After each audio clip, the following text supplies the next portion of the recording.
월파 정실의 성리학적 사유책에 대해서 말씀드리겠습니다. 학문의 기본 방향은 월파는 시, 서, 예학은 천년 동안의 토대요. 공자, 맹자, 정자, 주자는 백서의 스승이다 라고 했습니다. 월파는 선진유학과 신유학의 토대 위에서 자신의 학문과 삶을 실천했던 선비입니다. 즉, 이단과 사설이 정학을 구축하는 절박한 분위기에서 시, 서, 예학을 학문을 토양으로 삼고 공자, 맹자, 정자, 주자를 학문의 사표로 본받아 새로운 학문의 진작을 역설했습니다. 이것은 조선 성리학자들의 공통된 사유 틀이기도 합니다. 특히 제자를 가르칠 때 도학을 잇는 소학, 근사록을 중시했고 또 사서 삼경의 성리설, 주자대전을 중시했습니다. 성리학적 사유에서 태극하고 리를 구분합니다. 월파는 주자처럼 태극의 개념을 마음을 존재하게 하는 소위원의 리로 보았습니다. 리라는 글자는 리라는 글자 하나만 있어도 충분한데 왜 태극이라는 두 글자를 쓰는지에 대해 의문을 던집니다. 답하기를 리라는 한 글자는 개념이 너무 많아서 하나하나 지적할 수 없지만 태극은 다시 더할 수 없고 지극히 다하여 남음이 없어서 도리가 지극한 명칭이다라고 했습니다. 그래서 월파는 태극과 리를 구분하여 태극으로부터 리의 근거를 세웠습니다. 월파는 리의 다양성을 다음과 같이 설명합니다. 리라는 것은 지극한 것을 태극이라고 하고 유행하는 것을 도라고 한다. 진실한 것을 성이라고 하고 자연스러운 것을 선이라고 한다. 정해진 것을 명이라고 하고 물에 있는 것을 성이라고 한다. 실제로 얻은 것을 덕이라고 하고 합당한 것을 선이라고 한다. 헤아릴 수 없는 것을 신이라고 하고 과불급이 없는 것을 주의라고 한다. 열리고 닫히는 것을 역이라고 하고 낳고 낳음을 인이라고 한다.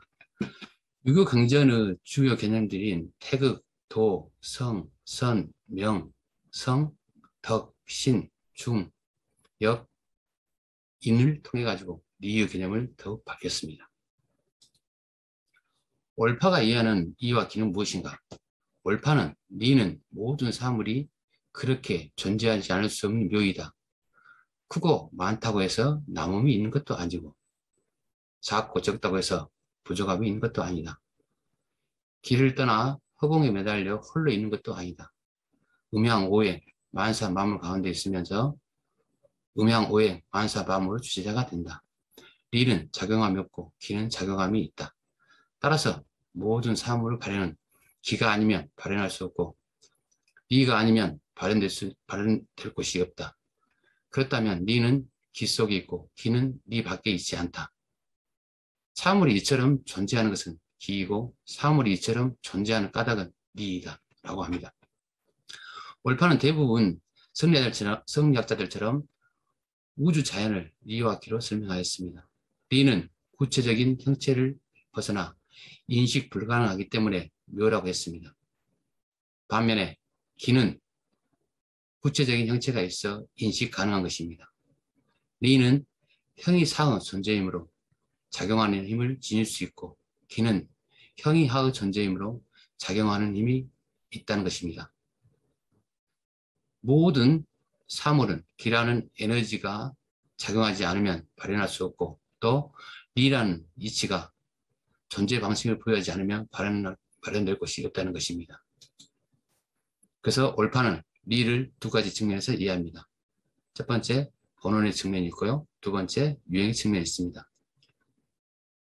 리라는 명칭은 하나이지만 본원으로 말하기도 하고 유행으로 말하기도 한다. 본원의 체는 하나이지만 유행의 용은 만 가지로 다르다. 리의 본원은 눈으로 볼 수도 손으로 만질 수도 없지만 기가 유행하는 곳에는 리가 또한 기를 타고 유행한다. 이것은 일 분수 관점에서 리의 본원의 리는 하나이지만 유행하는 리는 만 가지로 다르다고 본 것입니다. 본원의 리에는 결코 선우, 대소, 다과, 장단, 취산의 분열된 현상은 존재할 수 없고 유행하는 리에만 선우, 대소, 다과, 장단, 취산을 말할 수 있다는 것입니다. 다양하게 유행하고 있는 현상 세계를 탐구함으로써 그 내재하고 있는 본연의 일을 인식할 수 있다고 보았습니다. 이와 같이 주장하는 근거는 무엇인가? 주자의 말을 들어가지고 설명합니다. 본문으로 말하면 리가 있는 뒤에 기가 있으므로 리는 취침과 온전함으로 논할 수 없다. 유행으로 논한다면 기가 있는 뒤에 리가 따라서 갖춰짐으로 기가 있으면 리가 있고 기가 없으면 리가 없다. 기가 많으면 리가 많고 기가 적으면 리가 적다. 어찌 취침과 리침으로 논하지 못하겠는가라고 합니다. 올파는 유행의 리에 선우, 대소, 다과, 장단, 지산이 있다는 말을 오직 주된 결론을 삼는 것은 옳지 않다고 봤습니다. 왜냐하면 이것은 지연만 보았지 그 근원을 보지 못한 것이고 지류만 보고 그 수원을 보지 못했기 때문이라고 봤습니다. 더 나아가 올파는 주리와 주기를 다음과 같이 구분합니다. 올파는 사물이 그 둘을 얻어 리에 합당한 것은 이 사물 가운데 나아가 기가 없는 것은 아니지만 본연의 리에 합당하기 때문에 리를 주로 삼는 것이다. 사물이 그 둘을 이뤄 리에 어긋난 것은 그 사물 가운데 리가 없는 것은 아니지만 본연의 리에 어긋나기 때문에 기를 주로 삼는 것이다. 라고 주리와 주기를 구분하였습니다. 올파는 주리와 주기를 이기동정 관점에서 구분한 것이 아니라 두 득실에 따라 본연의 리에 합당한지 합당하지 않은지에 따라 구분하였습니다. 주리 측면에서 보면 사람이 선을 실천하는 것은 기가 본연의 이치에 합당하게 행한 것이고 주기의 측면에서 보면 악을 저지르는 것은 본연의 이치가 기에 가려져 부당하게 행한다는 것이라고 보았습니다. 이것은 주리와 주기의 판단을 사람이 선을 실천하고 악을 저지르는 윤리적 가치 문제와 연관시킨 것입니다. 여기에서는 인간은 실천적 당위금이 주리와 주기의 판단 기준이 된다는 올파 의식이 들어있습니다. 올파가 썼던 웨필 상징에 대한 배경에 대해서 말씀드리겠습니다. 웨필 논쟁의 실적인 발달은 1901년 노사집 목판본을 간행할 때 영남지역 노론에 속하는 곤봉이 등이 노사집 폐판을 요구하면서 본격적으로 수면 위에 떠올랐습니다.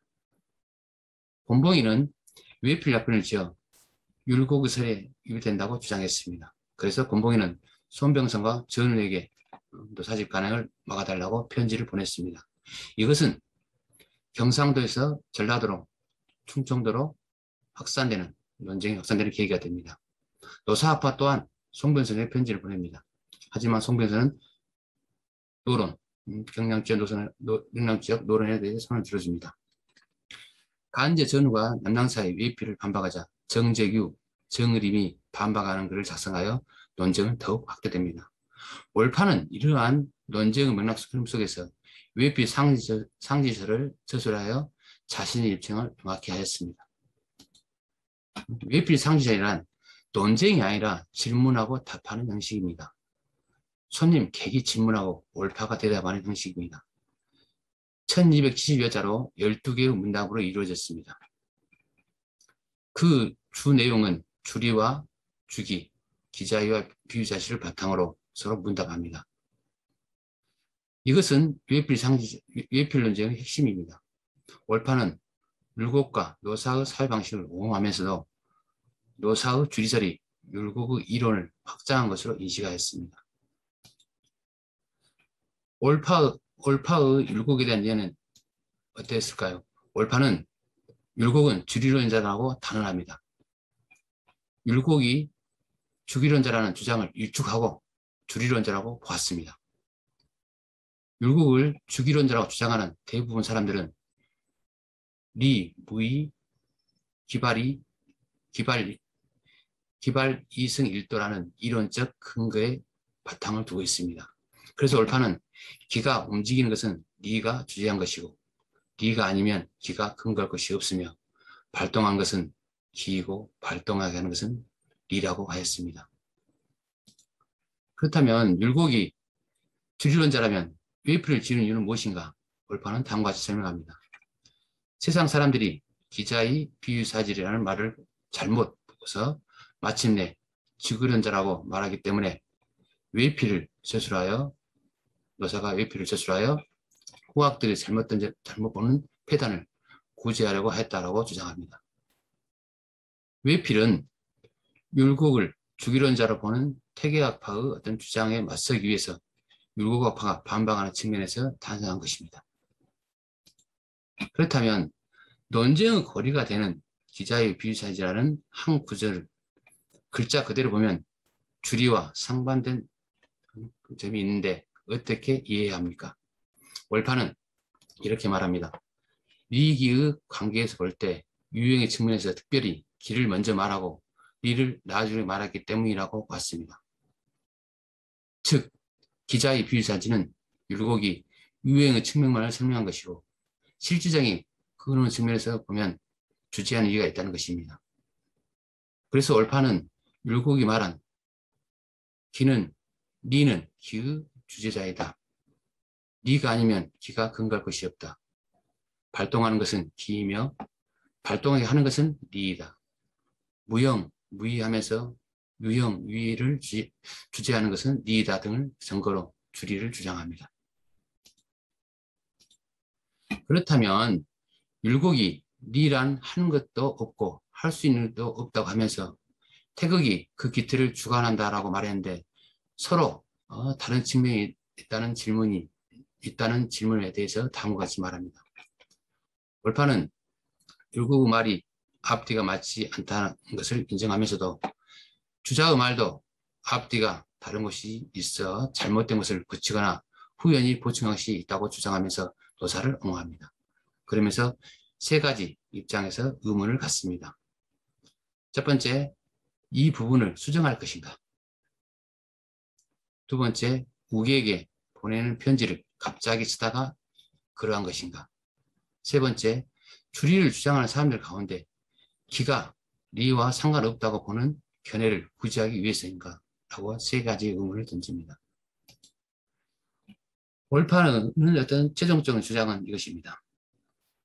기정진이 율곡의 이론을 수정 보완했다는 것은 단순히 앞 편인의 온당치 못한 것을 점쳐내어 훼손하는 것이 아니라 율곡을 죽이려는 자를 보는 이해하는 잘못된 점을 지적하고 당시의 시대적 상황에 맞게 재해석하고 했다고 보았습니다. 그래서 올파는 성리학의 계보를 공자, 주자, 율곡으로 이어지는 항맥을 보았는데 율곡과 노사가 다르지 않다는 맥락에서 공자, 주자, 율곡, 노사와 연결하여 도통을 주장하였습니다. 그러면 올파의 심성론에 대해서 살펴보겠습니다. 올파의 심성론은 송대 성리학자의 견해와 그대로 수용합니다. 마음속에 갖추어진 리가 바로 성이요. 성에서 발동한 것이 정이요. 마음이 발동하여 계산하고 생각하는 것이 의다라고 했습니다. 마음이 발동하지 않은 상태가 성이고 마음이 이미 발동한 상태가 정이다 라고 보았습니다. 그건 공통적인 것이 성리학자들의. 그래서 장인그가 말한 시임은 성과 정을 통괄한다. 소강절이 말한 마음은 성을 담는 집이다. 또 주자 또한 태극이 사물에 있으면 리라 하고 마음에 있으면 성이라 한다고 대답했습니다. 그러면 인식과 도심에 대해서는 어떻게 구분했을까요? 배가 고프면 먹고 추우면 옷을 잡고 귀로 소리를 듣고 눈으로 색깔을 보고 코로 냄새를 맡고 입으로 맛을 보고 등 어떤 현기에서 발동하는 모든 것은 인심이다. 이를 절제할 줄 모르면 절도에서 어긋나 죄에 빠짐으로 위태롭다. 부모를 사랑하고 군주에게 충성하고 어른을 공경하고 어린이를 자해하는 등 성명에서 나오는 것은 모두 도시입니다. 이것을 확충하여 길을 줄 모르면 사역에 가려짐으로 음미하다라고 했습니다. 마음의 작용 상태인 정이 발동한 것으로 인심과 도심을 설명하였습니다. 인심은 현기에서 발동한 것이고 도심은 성명에서 발동한 것이라고 보았습니다. 그렇다면 천리와 인욕은 어떻게 보았을까요? 내 육체의 따뜻함과 배부름을 위해 절도를 넘어 많은 옷과 음식을 동원하는 것은 오히려 절대되지 않은 개인적인 욕망이므로 인욕 후 살아가고 있고요. 또 사심을 비우고 하늘이 명한 본성을 자각하면서 하면 누구나 부모를 섬길 때 인의성이 발동하여 사랑하게 되고 어른을 섬길 때 의성이 발동하여 공경하게 된다는 어떤 천리공이라고 했습니다. 그래서 도덕의 정의는 너무 의미하기 때문에 마음으로 확충하지 않으면 사적인 욕심에 가려진다고 보았던 것입니다. 이처럼 일상생활에서 천리를 보존하고 선을 행하고 악을 막는 것은 마음이 성과 정을 어떻게 주재하고 통제하는가에 달려있다고 보았습니다. 수양론적인 측면을 보면 월파는 경을 중시했습니다. 경이 없다면 사람이 생동감이 없고 식물과 같다고 봤습니다. 그래서 정자의 주일무적을 이야기했고요. 사상체의 상승성, 환하게 깨어 있으면 그 다음에 윤화장의 수령, 심신, 불용, 일심에 대해서 이야기했죠. 그 다음에 주자외, 내면에 보존하여 계신 공부하는 것이. 그래서 경으로 인욕의 사심을 절제하면 미발, 이발의 어떤 중화를 얻는다고 보았습니다. 그러면서 월파는 양진설을 주장합니다. 천명의 성을 진으로 보았습니다. 즉 진은 진실되고 거짓이 없는 천성입니다. 진은 비의 본체로 보았습니다. 내가 하늘에서 얻은 나의 인내의 본성으로 삼았습니다. 진을요. 우리가 행하는 크고 작은 일은 모두 인내에서 나온다고 봤습니다. 그래서 그러나 자칫 권력에 치우치면 나의 진이 해친다고 보았습니다. 그러면 올파를 우리가 더욱 살펴야 할 필요성은 무엇일까요? 첫째, 올파의 학문적 교육 및 성리학적 사유를 담고 있는 올파집 15권 이 책과 올파속집 3책이 완역되어 있습니다.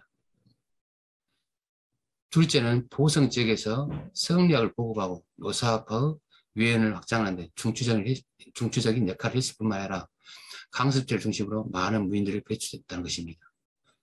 셋째는 내우연한 시대 상에서 일제에 대한 저항의식과 의리정신을 드러내어 유학의 전통적 가치를 계승했다는 것입니다. 넷째는 20세기 성리학 논쟁에 참여하여 노사의 주의적 성리학 체계를 옹호하는 외피 상지서를 저출했다는 것입니다. 이것으로 볼 때 올파에 대한 연구는 철학, 역사, 문학 등에서 다양하게 재조명되어야 할 필요성이 있다고 봅니다. 그럼 올파 정신의 한계와 이상은 무엇일까요? 올파가 제자로서 어떤 스승의 성리학적 사유를 바르게 계승했다는 점에서는 의의가 큽니다. 하지만 스승의 비판적 사유를 더욱 발전시키지 못했다는 점에서는 좀 아쉬움이 있다고 평가가 됩니다. 일자는 앞으로 지역적인 측면에서 노사학파의 성리학이 어떤 장성, 기정진, 화순, 정어림, 보성, 정실입으로 이어지는 중심축을 그려 구한말, 보성, 화순 지역의 어떤 학문적 흐름을 고찰할 필요가 있다고 봅니다. 사상적인 측면에서 구한말 지식인들이 만국 사항에 대처하는 어떤 방식에 대해 현대적 입장에서 다시 논의를 확대하고 지금의 어떤 코로나19와 같은 위기 상황에서 개인과 국가의 어떤 실천 문제와 접목할 필요성이 있다고 봅니다. 상에서 올파 정실에 대한 어떤 사유체계, 성리학적인 사유체계에 대해서 말씀을 드렸는데요. 올파가 주장하는 어떤 성리학적 사유체계는 거의 주자의 학문을 그대로 이어받았다고 볼 수 있겠습니다. 그러면서 자신이 경학을 스승도사를 만나기 전에 배웠던 경학을 중심으로 스승을 만나면서 어떤 성리학을 더 체계화하면서 자신의 어떤 실전 정신까지 확대시켰다고 볼 수 있습니다. 그래서 앞으로 어떤 올파 정신에 대한 많은 관심과 또 많은 연구가 병행해가지고 많은 사람들이 알 수 있었으면 좋겠습니다. 실제로 올파 정신에 대해서 이렇게 연구를 한 사람들이 많지 않기 때문에 많은 학자들이 연구에 참여했으면 하는 바람을 가지고 오늘 강의를 마치겠습니다. 이상입니다.